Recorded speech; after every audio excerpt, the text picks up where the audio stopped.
All right, everybody. Thank you so much for joining and welcome back to another episode of Behind the Battery. I am Ryan, technical content specialist here at Solar Insure, and today I am delighted to be joined by Dylan Rupp, the Director of Business Development at EG4 Electronics. Dylan, thank you so much for joining. Absolutely, Ryan. Thanks for having me. Very excited to have you here. The conversation I think is going to be really cool because I love everything you guys are doing at EG4. The product is really cool, so I'm excited to share that with everybody watching. But for those of you watching here, Dylan and I are going to get into our typical behind the battery conversation. We're going to talk and get an in-depth look at EG4, the products, the customers they're serving, the company's history, all kinds of cool stuff. So love to get into it. But before we get too deep into the product, which we're going to spend the majority of our time talking about, Dylan, would love to hear about you. Can you tell us a little bit about, introduce yourself, how you found your way to EG4, give the people who you are. Absolutely. Yeah, joined EG4 about 4 months ago after having previously worked in a couple different roles with some other hybrid inverter manufacturers, both on the sales side as well as on the product management side. So I do come from a technical background that really stems back to my education. So I was a chemical engineer actually by education. When I first graduated from school, went and worked in the oil and gas industry and did a few different engineering jobs in the oil and gas industry.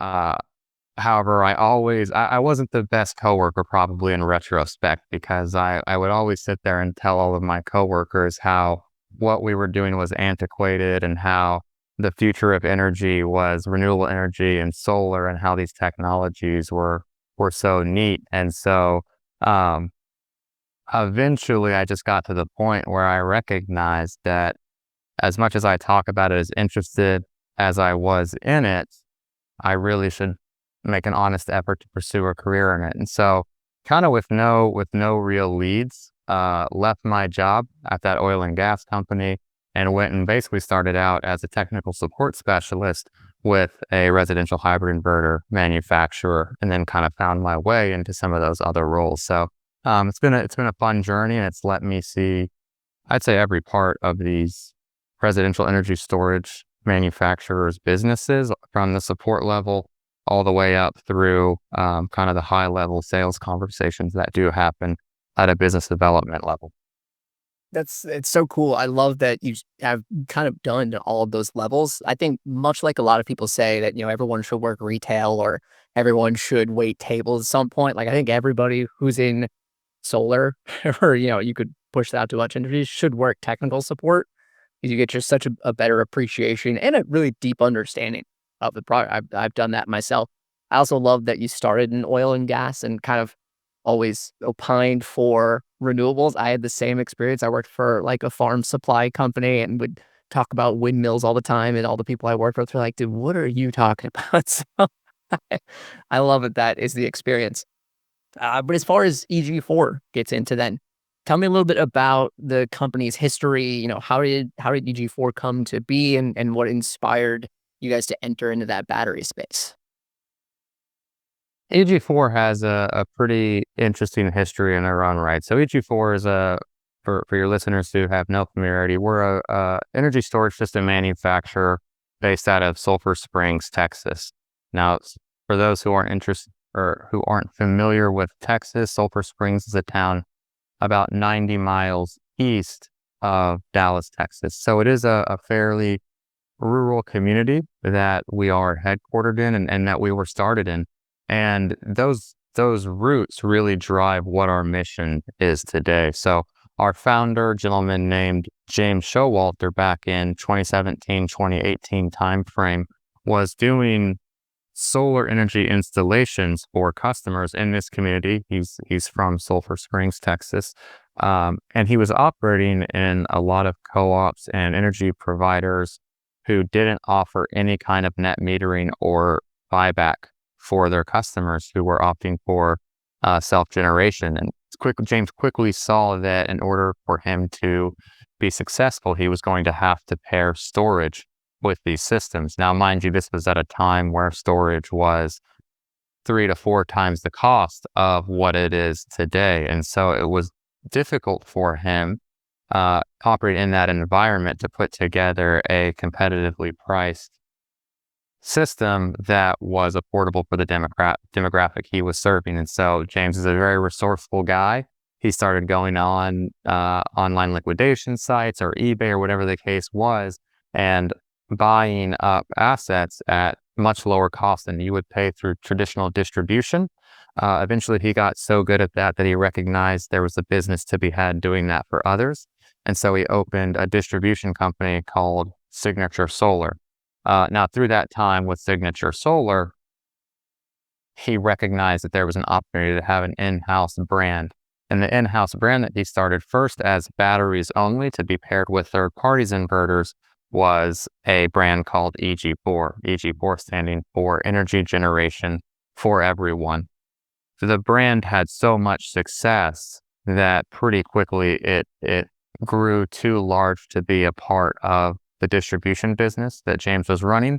And so he made the decision to spin it off into a separate company. And so now we do operate separately from Signature Solar. You will see a lot of our products still offered for sale through Signature Solar. They're a great distribution partner of ours, but we are a standalone energy storage system manufacturer based out of Texas. And I do use the word manufacturer intentionally here because one of the other really exciting things and part of that mission to continue to service this local community is within the last year, we have a sister company called Solar 76 who had a ribbon cutting in the same community to actually start manufacturing our products here in Texas. So as it is today, if you were to go buy one of our FlexBoss inverters, one of the products that you and I will talk about today, there is a very high likelihood that that product was 100% assembled at our Solar 76 facility in Texas. That's such a cool start to the business. Like what an evolution that's gone through. And you're not kidding when you say resourceful for buying up stock off of eBay and spinning that into a distribution company. Like I love the resiliency, and you can tell that's just baked into the culture of the company. That's so cool. I love the fact that you guys are doing this and making those strides towards, full domestic content and, working your way there, because it's so important, and especially doing it in a cost-effective manner for an industry, like storage that has for so long been so heavily priced. I mean, I think anybody that has looked at a battery, that's always the number one sticker shock, right, that homeowners get is the price that goes on. So the thought that you guys have done that is pretty great, that, that thought is going into it on the front end. Mm-hmm. Absolutely. So let's talk about that equipment then, to get into the product itself. So EG4, obviously you have batteries, we have inverters, grid management. There's all kinds of fun stuff here, but what makes those EG4 batteries and inverters different than the kind of stuff that's already on the market, maybe in terms of the performance, the technology into it? Like what makes you guys unique? Yeah, I think that the thing that you'll find with the entirety of the EG4 product offering is it truly is purpose built to deliver and perform in the applications that it's designed for phenomenally. Um, and so with that, you will see that we have maybe a slightly higher number of SKUs than some of our competitors. However, the reason for that is exactly like I said, we identify an application case where we believe that there's an opportunity to have a better product than what our existing lineup can do today. Our engineering team is hyper aggressive, and one, being self-aware to identify that, and two, going and working with our partner engineers to develop a solution that we can bring to the market for those applications. And so you'll see that across our product lineup with our FlexBoss solution. It really is something that's been purpose-built, tailor-made to deliver a true whole home backup experience for US customers.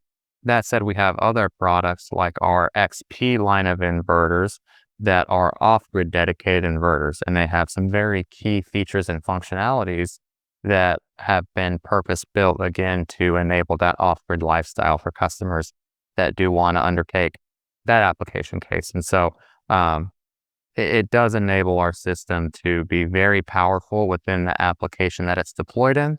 And we love to go and help our partner installers identify the right solution set for the application that they are looking to deliver against. It's really interesting you mentioned too that you guys have that off-grid ability. Back in my time selling solar, and I feel like anybody who's sold solar before will agree with me here. You have customers that will always ask you about off-grid. So that's always a really unique thing that you guys do, as an option for it. How much do you see that still being like it? Are there people still active like a big market looking for off-grid, or is it more like in small niche cases? No, I think it's absolutely an extremely strong market for us today, and will continue to be a strong market for us. It's no secret that most of the utility companies across the country aren't making themselves friends with a lot of the ways that they operate, right? I'm not here to make an assessment there. I've had plenty of conversations with people who um, are dissatisfied with their utility providers. And so more and more what we see is an appetite for customers to be more self-sufficient, be more resilient in the face of, frankly, ever increasing natural disasters that are taking customers' power down for significant periods of time, or just high demand or high levels of grid demand that the existing power production resources aren't able to meet in all instances, leading to, again, a lack of reliability in the utility. So more and more we're hearing customers who have the option to be grid connected, opting for, I might as well just own all of this myself. I think it's going to give me a more reliable experience. And oh, by the way, now I'm not just renting my power from somebody else. I'm truly owning this power production and setting myself up for any number of events that could happen. So certainly it's a product line that we've had a ton of success with, and we're continuing to innovate with, and we think we'll continue that success with that off-grid solution. It's very cool. I've always thought that that is a like natural kind of evolution of your typical grid tied solar. Like obviously grid tie solar is the big market, right? That's most of like the residential market. But you see some of these areas like stuff always starts in Hawaii, right? Where it's a completely battery market, right? There is no it's a zero export, and that's like slowly happening to California and across the country. So I kind of always thought that might be a natural evolution is to move to that more off grid. So it's kind of cool to see you guys are it's inherent in your roots, and it's something that you're still actively doing to be ahead of that market. Yeah. Yeah, I think it's also something that really benefit our customers as well, because if you're deploying these systems off grid, there's a ton of learning that you can take away from those scenarios, right? They're the most demanding scenarios on the equipment, on in a lot of instances the algorithms and the logic that's been built into these systems. And so if you're able to build a solution that's able to perform in that scenario well, you're going to perform in most grid tied applications well. Right now, more and more there's come about some welcome, frankly, in a lot of instances, changes to code and certification requirements that are very much grid specific. However, by and large, a lot of those off grid application cases still are very demanding for the solution set. Totally. It's a real like test for you're exactly right. If you can do this, you can pretty much do anything. But so looking at your on grid then, which is I imagine the biggest part of the market that you're serving, we obviously battery systems are a lot of pieces of equipment. So if I'm Joe homeowner and I'm buying an EG4 system, walk me through what are those key components that I'm getting on the side of my house, and like what comes with that system? What would I expect to see? Yeah, that's an awesome question, Ryan. So our FlexBoss lineup is our flagship grid tied solution that we offer for our customers today. And what you'll see with that system is there's really three critical pieces of component. The first is, I'll say, the thing that everybody thinks of first, which is the battery system. So that grid boss is generally, or I'm sorry, the FlexBoss system is generally going to utilize our 14.3 lithium iron phosphate wall mount batteries. So that's a 14.3 kilowatt hour wall mount battery. It's 48 volts, so low voltage, very safe to work with. And it does scale. You can put up to 6 of those batteries behind a single inverter, so you can really increase out that total storage capacity on a given job site. That inverter, or I'm sorry, that battery is paired with our hybrid inverter. We make 2 flavors of hybrid inverter within our FlexBoss line, different power ratings across those 2 inverters. However, both deliver on a few key mechanisms. They both have very high continuous output on battery only, however, can deliver up to 30% more power if you have additional solar production coming in. So if you have a situation where battery is fully topped off, it's a beautiful spring day, so your PV array is producing at almost its max output, that inverter will actually enable you to push up your continuous output by 30% and sell all that power back to the grid, or obviously self-consume it if that's available. More importantly than that, those inverters are able to operate both on-grid and off-grid, and when they do operate off-grid, they're able to surge to very high outputs. One, during a short duration to do things like start large inductive loads, things like a large air conditioning unit. However, they can also surge for extended periods of time to about 50% of the rated output. So if you do have a customer who does have some high power intermittent devices, that inverter is not going to overload at the first sign of those things kicking on and running for maybe a minute or two, right? It will go ahead and surge up, carry that increased load for some period of time, and then presumably if that load turns off, kind of drop back down to a baseline and continue its operation. So again, features that really deliver that true whole home backup scenario. And then the final piece of equipment worth speaking about is our what's called microgrid interconnection device, our grid boss solution. So what that is it's the piece of equipment that actually manages the interconnection to the utility. So the system will disconnect when it needs to do so in the event of an outage, and then we'll make sure all the conditions that need to be present are present to go ahead and safely reconnect. However, it does a lot more than manage that grid interconnection. In addition to the connection to the grid, it has a generator transfer switch built in. So if a customer does have a prolonged outage and needs to have some additional power production on site because maybe there's not solar available, or even if they've deployed one of these systems without solar, which is absolutely allowed, that grid boss micro interconnection device will go ahead and auto start that generator based on battery state of charge and allow that battery to go ahead and be recharged from the generator. In addition to that, it also has a 4-circuit smart panel integrated into that system.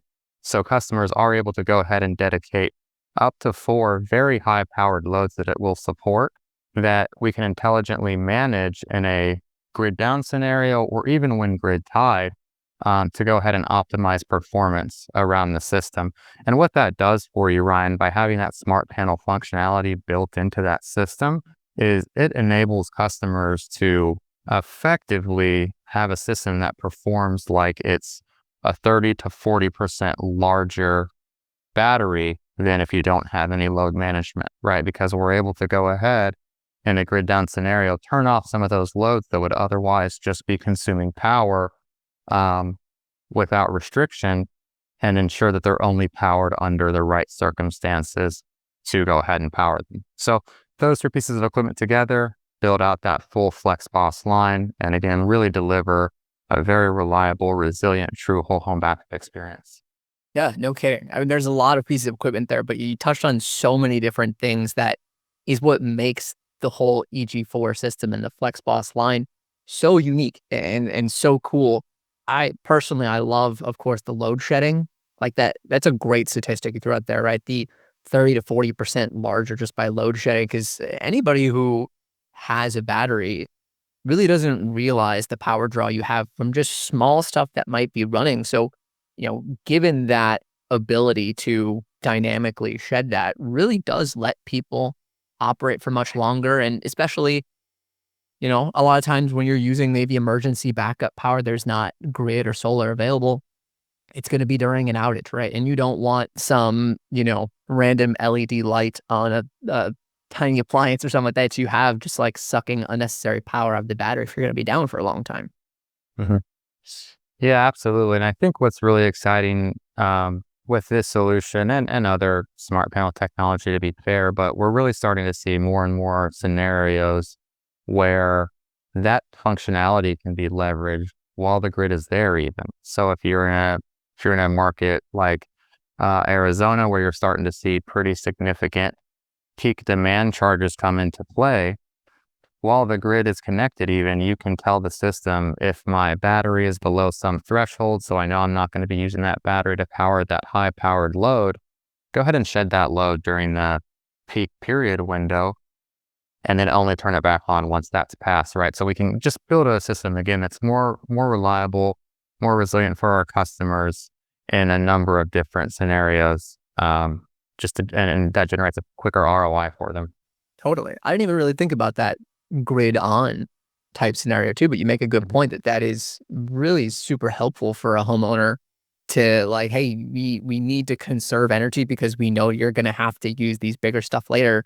Let's just shed the small stuff you don't need right now. It's just not important. That's another really cool like software piece you guys put in here. But to touch on a couple other things that you had mentioned along with all of the grid components, um, the fact that you can expand this among six, as you say, six batteries attached to the inverters for it. What kind of max capacity does that give a homeowner?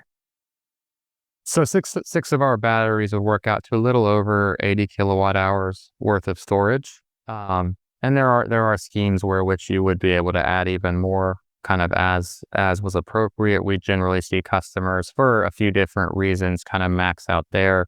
Usually there's some code that can come into play at larger system sizes that can become, um, I'll say, challenging to work within. Those codes can really increase the system costs from a required additional equipment perspective.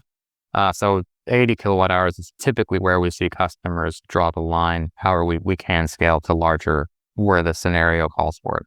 Yeah, and that's, I mean, 80 kilowatt hours is more than most homeowners would need for like at least a day or maybe more, especially if you're load shedding and you know that you're going to have an extended outage. Like you could easily go a couple of days on 80 kilowatt hours with your critical components and maybe even some luxury components inside the house too. Yeah, yeah, absolutely. You can use your jacuzzi while the grid's down and probably be okay. Well, the jacuzzi is a good segue too, because I love the fact that, as you mentioned, that startup, capacity you guys are able to do, you can run for like minute or longer. Because most of the time, what you see in equipment is that you will hit that surge capacity for 5-10 seconds, and that's the max it can do. What was the thought kind of behind having it for a longer period? Is it really just to plan for things kind of turning on and off, or because it's such a unique feature that you don't really see in other stuff? Yeah, that's just it, Ryan. I think really it's interesting because we talked about the off-grid capabilities of the system, or the off-grid learnings that we had when designing these systems a little bit earlier. And what you'll see is traditionally off-grid customers would use transformer-based inverters. A lot of transformer-based inverters do have that same benefit that they can surge up to higher continuous outputs for fairly long periods of time without overload. And we really lost that functionality and that feature when the market transitioned over to transformerless topology. But it's something that the off-grid community always wanted to see, right? Because they did see a huge benefit of it. If they, off-grid, obviously, you wouldn't be doing this probably in a grid down scenario, although never put it past some customers. But if you're running a powered pool, and that surge kicks up for, a couple of minutes while you're in your table saw, for example, or even in a more practical scenario, if your pool pump kicks on because you don't have it set to shed for whatever reason, and that would otherwise overload your inverter and cause you to have an outage, this system will go ahead and enable that surge for a fairly long period of time. Again, up to 5-6 minutes at pretty significant increased power output to carry that increased on-site demand before it has any issues or faults. Totally. And I think it's funny you say that, like, never count out a homeowner for that, because I think anybody that's worked with homeowners before in solar or contracting or anything, that the worst mistake you could ever make is assuming that you know what they want. Right? Right. So, It's given the fact that you guys are giving them that flexibility, it just lets people who are working with the product be able to confidently talk to their customers and tell them, like, maybe this is not the way we recommend to get the longest longevity out of, your storage, but you have the freedom to do this if you truly want to. Like, it's yeah, not against absolutely. equipment requirements. And to be perfectly fair to everybody, with a lot of these modern energy storage systems, you might not even recognize immediately that you've gone off grid, right? The transition time from grid tied to off grid is so quick, so seamless. I'll say for my piece, I live in Houston. We have a decent number of outages. I have an energy storage system. Uh, I know that the power's gone out because I hear both of my neighbors' generators turn on, right? That's my cue of, oh, something happened. And then I go look on my app or look on my phone and I confirm, oh, yep, we must have lost power in the area.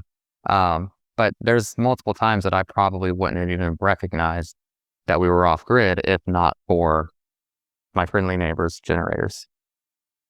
And with the, EG4 too, you could even have your own generator if you needed to, which is such a That's cool true. addition there. Absolutely.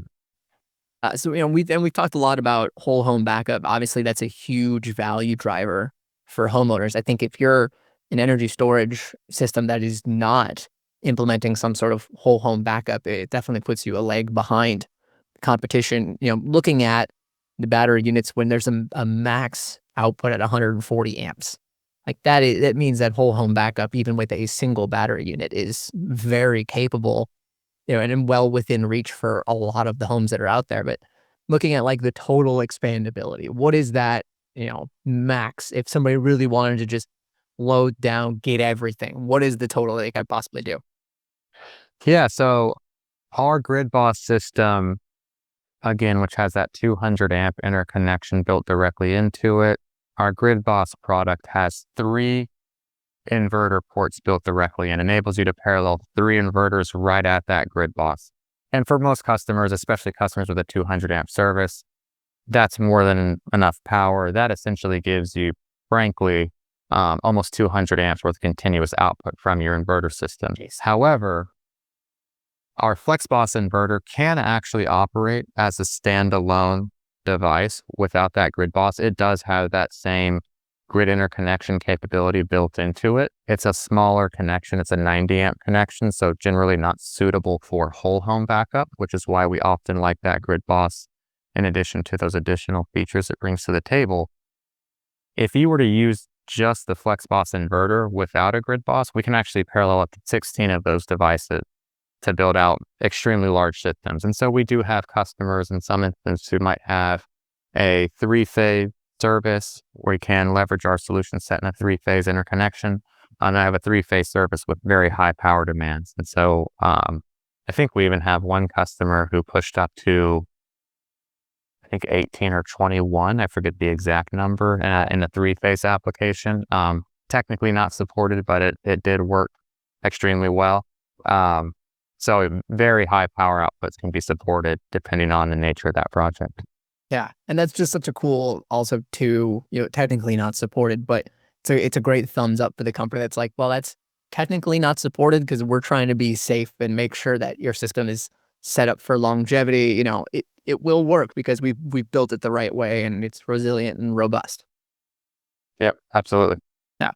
So speaking of resiliency, then, of course, the EG4 equipment batteries come with a 10-year warranty, designed at 8,000 cycles, correct? Uh-huh.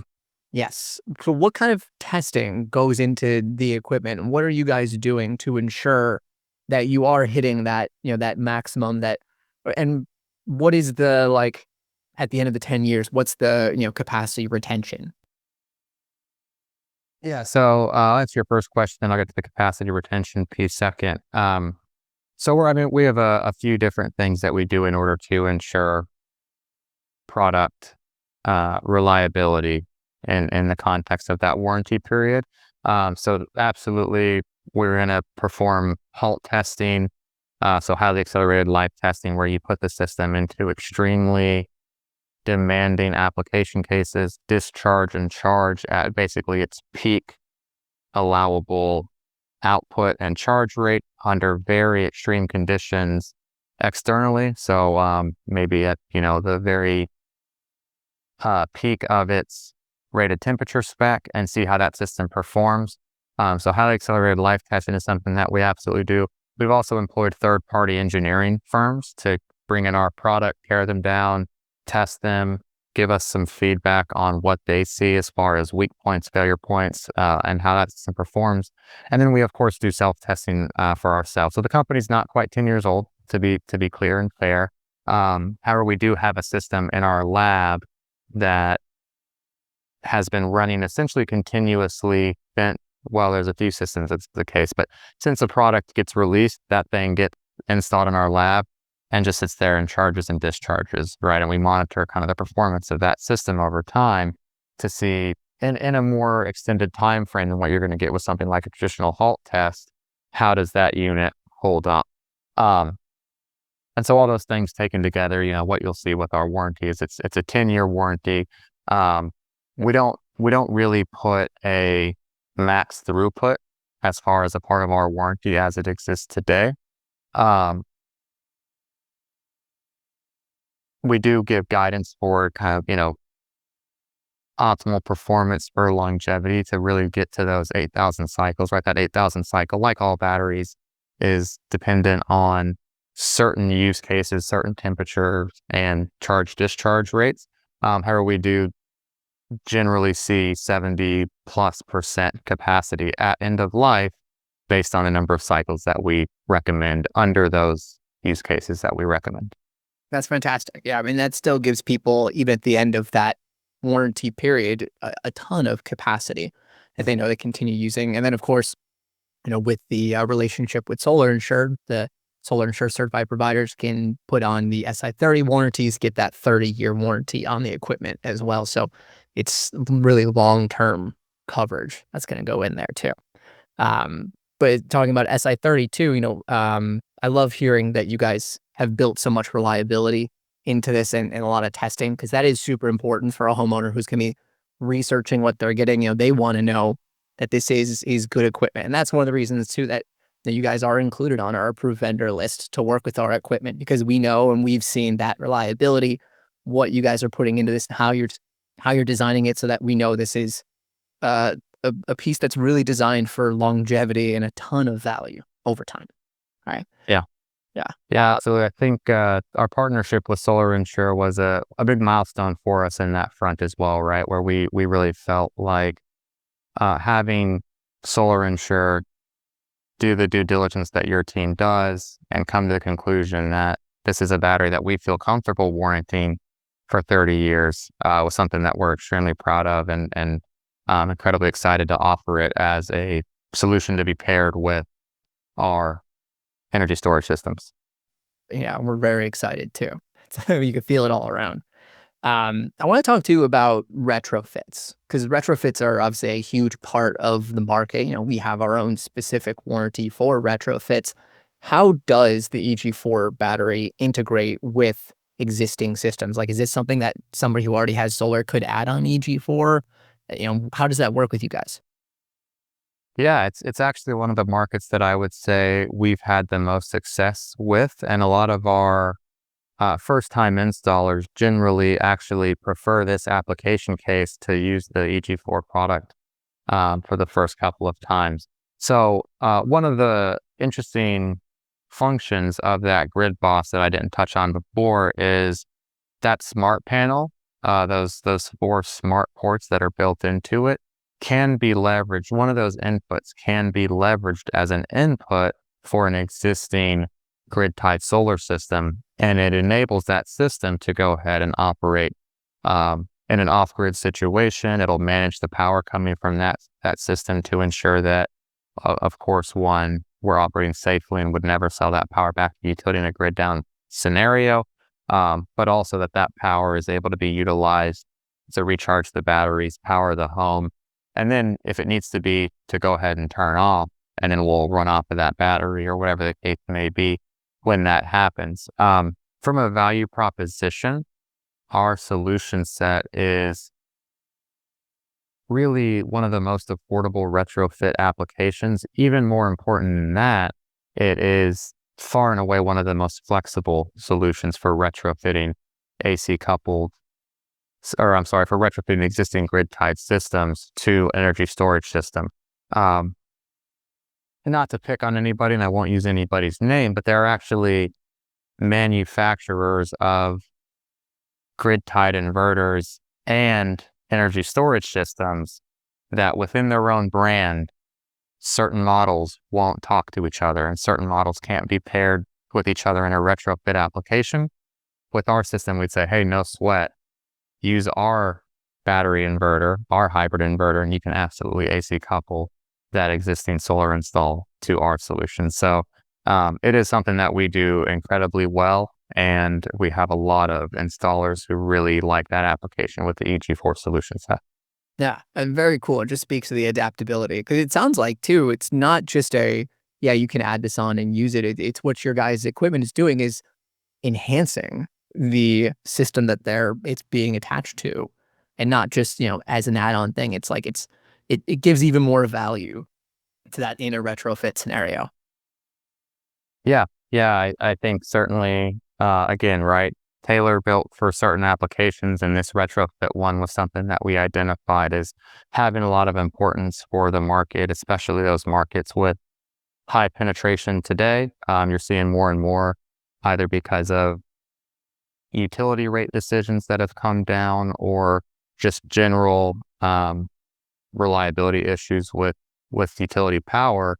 A lot of those customers, even though they still might be grandfathered into a fairly lucrative net metering program, are moving to have storage installed. And so it absolutely is an application case that we are proud to deliver what we believe is one of the leading solutions for. As I was looking through the material, one of the really interesting things that I saw that I had to make sure I ask you about was that it says the FlexBoss line is lead acid ready. Does that mean that you guys are compatible also with lead acid? Like, I feel like that all people view it as kind of an older technology, but what does that mean for your system? Yeah, so first of all, yes, we absolutely can pair a lead acid battery with the FlexBoss inverter line. Um, and what that means is we just employ a different charging algorithm when we are when the settings are utilizing or set to be paired with a lead acid battery, right? So lead acid batteries do behave a little bit differently from a charge discharge cycle than what you see with a lithium based battery solution. And so we are able to accommodate for that, use a different charging algorithm, treat that battery that's paired to us a little bit differently than we would if it were a lithium-based battery solution that had a BMS user that we can communicate with, et cetera. And again, really that goes back to our roots servicing a rural community and our roots servicing a lot of off-grid customers, where you do still see a lot of these customers who like the reliability or the safety aspects of lead acid as compared to lithium-based solutions, and so they continue to opt for those solutions instead. Though I do think that more and more you're seeing even those customers convert over to lithium-based solutions as the technology matures and becomes even more cost-effective in some instances than lead acid. Totally. I always I saw that and I thought it was really cool just because people do think of it as like an older, but as you mentioned, right, there's still a market for it. So the fact that you guys Absolutely. keep the roots and the ability to be like, hey, we can still do this, flexible, adaptable. It is, it's all built in right in the culture. Uh-huh. I love that. Uh-huh. So as we're kind of wrapping up here too, I want to make sure that we talk about the customers and who is the ideal person, for this. I mean, there's obviously, as we've talked about this whole conversation, there's a ton of use cases and adaptability, but who is the ideal customer for an EG4 system, or is there and like a one specific ideal customer? And what are the challenges that those people are looking to overcome when they adopt an EG4 system? Yeah, I think you said it yourself, right? There's so much flexibility, so much adaptability that I don't know that there's one specific avatar customer that we can't support. However, I think that uh, the customer that is going to have the most appreciation and success with the EG4 solution set is that customer who's looking to really enable true energy independence for themselves, right? To set themselves up with a solution that not only while the grid is there, if they do have a grid interconnection, which most people still maintain, they're able to self-consume the power that they generate on site, but have that resiliency to have a reliable, robust solution that's going to continue to deliver power to their home, even when that utility power is lost, and even if it's for prolonged periods of time. Um, so again, I think that we do a really well servicing most of the customers who are interested in energy storage. However, where our bread and butter really lives is those customers looking for true energy independence. Yeah, and that's a growing and growing population. So there's going to be no shortage of opportunity for you guys. That's for sure. Are there any misconceptions about batteries and solar batteries specifically that that really just stick inside your brain when you hear them that you want to make sure you clear up for people? Yeah. So I think the thing that always is challenging to hear, but you still hear said a lot, is that these systems are inherently unsafe in any way, right? All of these systems, when they're installed per manufacturer's instructions and certified by the appropriate bodies to the relevant certifications that exist in the industry today, are incredibly safe. I think I even heard a stat a couple years ago that no UL 9540 certified system had yet to be recorded in a house fire. Um, so these systems, they do perform incredibly well. They are very safe when installed appropriately. Um, Really, there's been a misconception and some fear around these systems based on lithium batteries and other devices that have had issues for whatever reason, and they've caused house fires. And for whatever reason, these stationary solar batteries or energy storage systems have been lumped in as a lithium battery with some of those other devices and systems, and caused a great deal of concern for different fire departments and other authorities having jurisdiction, which have made these systems more challenging to install in some instances, right? They're just driving up some of the soft costs that, unfortunately, if there were less concern, I think we could avoid in the industry. So, I think again, as long as we can continue to deliver reliable, safe products, hopefully it's a stigma that we as an industry can overcome. Totally. I think so. I mean, there's so much that goes into, 9540, like UL 9540, that is super, super stringent. And it's something that everybody's heard and you've heard from homeowners concerned. And it's like, hey, this is not a huge concern. But yeah, it's something that we'll overcome. It's just one of those things that takes time. I think so. Um, well, this has been an awesome conversation. I know we could probably keep going forever, but what is one thing that you would want to leave viewers with in regards to the EG4 products? What's like one note? And there's not one note that we just want them to remember, but like, what is that one takeaway that you would leave people with? Yeah, again, AG4 is a solution that truly is built to enable energy generation for everyone, right? And so if you're somebody that um, is looking for a unique, diverse solution to deliver that energy independence, I think EG4 is a phenomenal place to come start. We'd love to chat with any customers out there about how we can serve their needs and make a recommendation for them and hopefully put them on a path toward energy independence. For everyone, I think is that perfect summation, right? It's for everyone. I love that. Dylan, this has been awesome. I thank you so much for your time talking. How can people best get in contact with yourself and get in contact with EG4? Yeah, so contact me, dylan.rupp at eg4electronics.com, or you can connect with me on LinkedIn. EG4, we can be reached at sales at eg4electronics.com, I would say is the best way to kind of get into our pipeline. And then, of course, if you have different needs, we'll certainly redirect you as appropriate. Amazing. Dylan, thank you so much for being here and giving us your expertise. And everybody watching, thank you so much. We'll catch you in the next episode. Thanks, Ryan.